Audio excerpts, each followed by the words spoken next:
Ще на початку серпня головний тренер ФК «Мотор» Анатолій Чанцев ділився з нами амбітними цілями у новому сезоні. Цель у нас одна, как встреча у нас была с нашим президентом Виктором Алексеевичем, он сказал, во всех турнирах у нас максимальные задачи, максимальные цели.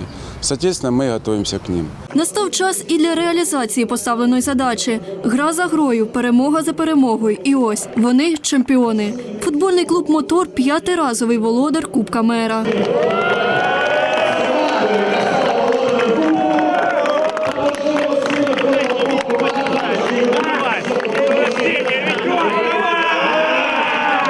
Каждая победа – это положительные впечатления, положительные эмоции. И сегодня эта победа не исключение.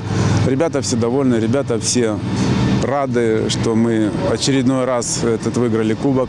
Аби поборотися за Кубок Мера, на Славутич-арену вийшли кращі команди області – ФК «Мотор» і ФК «ХНА».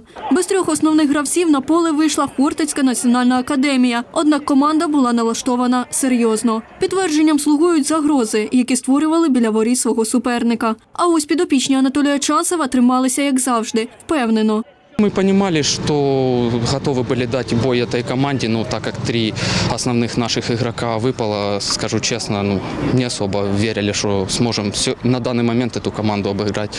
Будем тренироваться, прибавлять, и дай бог в дальнейшем будет получаться обыгрывать команды такого уровня. З перших хвилин відчувалося домінування моторівців. На 5-й хвилині Євгеній Місюра передає м'яч на Віктора Довбиша. І вже Віктор відкриває рахунок, забивши головою. Наступні 10 хвилин гра велась виключно на стороні Хортицької академії. Збільшити рахунок могли Олексій Новік та Олександр Крук, проте їхні удари були неточними. На 23-й хвилині ініціативу перехопила ХНА. В'ячеслав Кісельов веде м'яч, потім передає на Дмитра Єсаурова. Однак звідки з'являється Сергій Ломака, котрий робить контратаку. Олексій Бандурин володіє м'ячем, виходить сам на сам з воротарем суперника, робить удар і руками відбиває Володимир Ахтирський, як наслідок пенальті, котрий виконує Ігор Парубльов.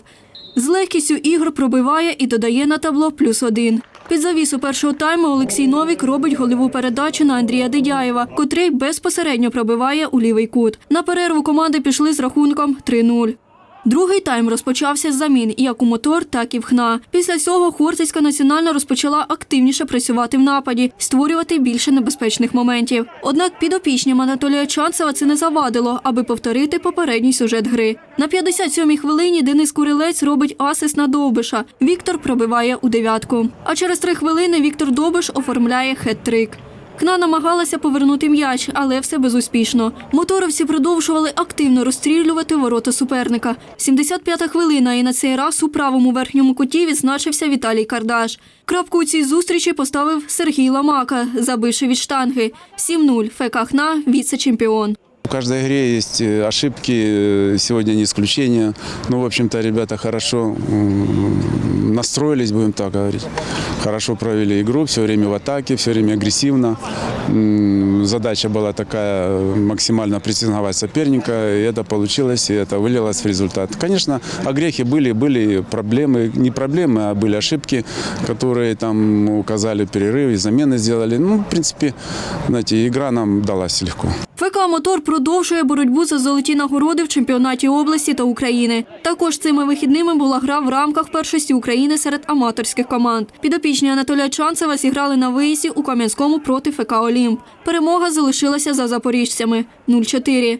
У цьому протистоянні відзначилися Віктор Довбиш, Генрі Мелі, Ігор Парубльов та Олексій Новік.